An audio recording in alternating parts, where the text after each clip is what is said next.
بسم الله الرحمن الرحيم السلام عليكم ورحمة الله وبركاته وحاين موقال كيرنا كوكر فايدونا وحنا كيغا شيغي دونا maalinta jacaylka adduunka iyo waxa looga jeeday taariikhdeeda iyo halka ay ka soo bilaabmatay iyo asalkeedii hore roomaankii hore intii aanay qaadan kiristaanka waxa ay ahaayeen dad wathaniyiin kuwaas oo caabuda sanabada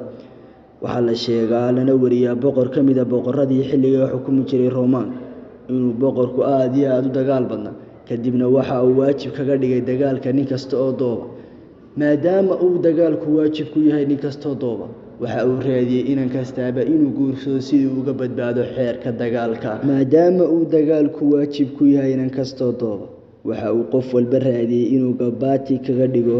guurka si uu uga badbaado dagaalka boqorkii intaa kadib waxa uu xeeladaystay isna uu guuray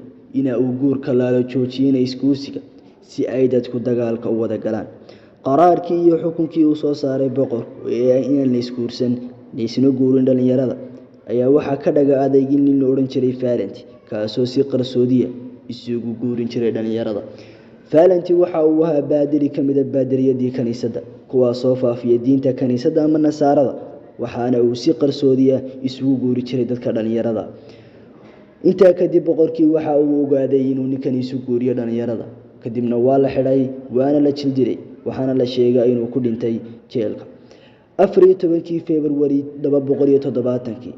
ayaa waxa uu dhintay ninkii la oran jiray Valenti waxaana ay ku magacaabeen shahiidkii jacaylka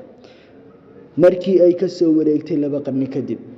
ee ay dadkii Roomaankuna ay qaateen diinta nasaarada ama kiristaanka ee ay ku beegnay taariikhda miilaadigu 496 ayaa baadari kamid ah kuwii kaniisadda waxa uu soo raray una soo dhaqan geliyay maalinka in laga dhigo maalinta jacaylka 14 February isagoo uga dhigaya diin shaati ama shaar diineedna u soo xidhanaya dadkii kiristaanka ahaa waxaana uu maalinta ugu magac daray in la yiraahdo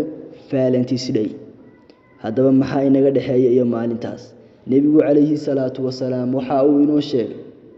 tilmaamana xadiis kamid ah kuwaas oo ku tusinaya icjaaska iyo nabinimada calayhi salaatu wasalaam nabigeena وها لتتبعن سنن من كان قبلكم شبرا بشبر وذراعا بذراع حتى لو دخلوا جحر دب لدخلتموه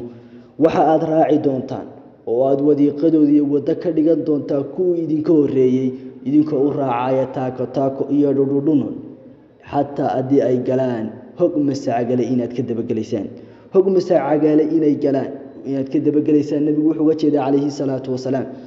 in hadii ay sameeyaan wax bila macna oo aan waxba ku dhex jirin arin iyo adduuntoona ku dhex jirin aad la sameey doontaan si taqriid acmaana aad u raaci doontaan caalim kamid ah culimadii muslimiinta kaasoo ka faalowda cilmiga deegaanka ama cilmu ijtimaac wax carabi lagu yaqaan ee la oran jiray ibn khaldun waxa uu yiri dadka waxa ay taabicu yihiin dadka ka awood weyn xilligii dawladii muslimiinta dadku waxa ay taabicu ahaayeen dawladii muslimiinta qaraarka xukunka iyo arrimaha ay soo saartay dawladda muslimiintu ayaa ay ku raaci jireen maantana waxa la moodaa inaynu intii ay gaaladu sameeyaan ka daba sameynayno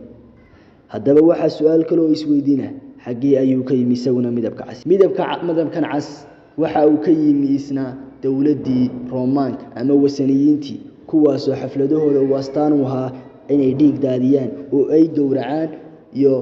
ariga ay gowracaan dabeetana ay ku sayriyaan laguna barakaysto hablaha iyo dhalinyarada si ay uga baraka uga dayaan taariikhda markii ay marisay miilaadigu 1969 ilaa 1970 waxa harkaha goostay xumaanihii sinadii foolxumadii ayaa harkaha goostay dadna waxa shiray dadkii kaniisadda oo isugu yimi si ay dib u eegaan qaraarkii iyo xukunkii berigii hore dhacay taariikhdii markii ay miilaadigu 496 taariikhdii la jaangooyay ee leeyahay maanta waa maalintii jacaylka adduunka ayaa waxa ay dib isugu yimaadeen inay dib uga laabtaan waxa ay hoosta ka xariiqeen xaqiijiyeen inay dib uga laabtaan sababtuna waxa ay noqotay inay diintoodii sumcad darro iyo xushmad darro u soo jiiday haddaba wixii diintii gaalada ee wasaniyiintii iyo kiristaankii ay sameeyeen inagana ma xusayso waa ta koobaad arrinka labaad gaaladii iyo kiristaankii sameeyay ayaa waxa ay iyagu u arkeen xushmad darro ee diintooda u soo jiiday bal inagana maanta diinta islaamka waxa ay ogaadeen xushmad darro iyo akhlaaq darrada ay u soo jiiday diintii kiristaanka bal diinta islaamka ma khayr u soo wadaa ma inagay caano inoo dhisaysaa ma inagay wanaag inoo tahay taqliid acma iyo ku dayashada indhaala ee aynu wadno waxa fiican inaynu iska joojino qodobka koobaad arrinkani wuxuu ka soo jeedaa dad wasaniyiin kuwaasoo sanabada qodobka labaad arrinkan marxaladii labaad u maray wuxuu ahaa in shaar diimeed loo xidho markii ay Roomaanka ay noqdeen Kristaan waxa ay u soo bedeleen ciidihii Kristaanka inay ku sharci gareeyaan oo ay ka dhigaan qodobka saddexaad aqliga ma geli kara dadkii bini'aadanka maanta waxa ay aqligoodii keeneen itusoo itaabsi ama ay qanci in aqli la isku qanciyo wax la isku qanciyo oo wax la islaaf karto waxani ma aqli ma yahay ma inoo cuntama wax mayna taraya ayaa su'aal isweydiin lahaa qodobka saddexaad aan doonayay bayaamiya waxa weeyaan dadkii sameeyay ee arrinkan dabada ka soo riixay ayaa waxa ay ogaadeen inay sumcad darro iyo sharaf darro diinteedu ku tahay inaga ma diinteena caana u dhisayaan